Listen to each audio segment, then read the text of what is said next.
Сәлем достар, менің каналыма қош келдіңіздер. Соңғы уақытта менің каналыма 100 адам тіркелді. Сол кісілерге кішкене өзімді таныстыра өтейін. Менің есімім Нұрсұлу, 4 қыздың анасымын. Және де бұл канал менің бір күнім жайлы. Күні бойы не істегенді қысқаша видеоға түсіріп, сіздермен бөлісіп отырамын. Каналымның дамуына үлес қосып жатқан әрбір жанға алғысымды айтамын.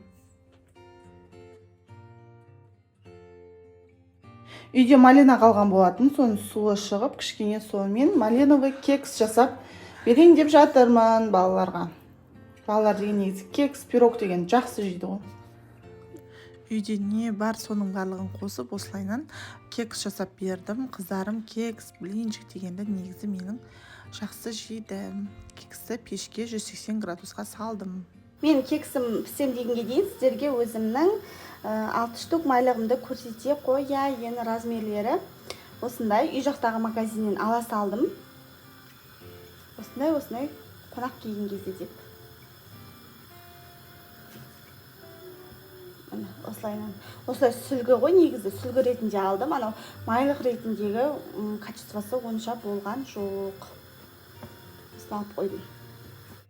Кіріп шығып жүрген кезде кекс те пісті. Негізі мен таңғы асқа балаларға үнемі каша дайындап беремін. Бірақ бүгін кекс деді, сосын фрукты мен кексті бере салдым. Негізі біздің үй жақта жеміс-жидектер өте арзан. Басқа жерлердің барлығында 500-600 теңгеден болып жататын болса, біз жақта алма 300-350 теңгеден болып жатады.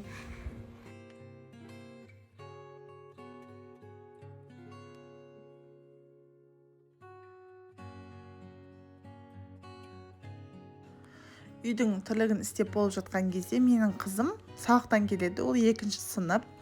Мен қызымның жаратылыстану, дүниетану, әдебиеттік хрестоматикасын барлығын оқып, қызыма түсінік айтып беремін.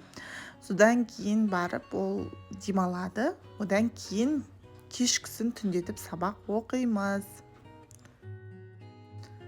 Бүгін кешкі аста бізде палау. Палауды осы қонақ күткен кезде жасасаң, түк әдемі шықпай қалады менікі. Не екен қайдам. Бүгін бізде палау өте дәмді, өте кәдімгі өзбекский палау болып шықты. Кешкі асты ішіп алғаннан кейін ыдыстарымды жуып, қыздарымды бір мезгіл далаға шығарып, сонымен келесі күнге дайындық басталады. Ұйқының алдында міндетті түрде интернеттен дизайн, строинг материалдардың бағасын көріп, бірақ ұйықтаймыз. Сонымен күнім бітті бүгінгі күнімде.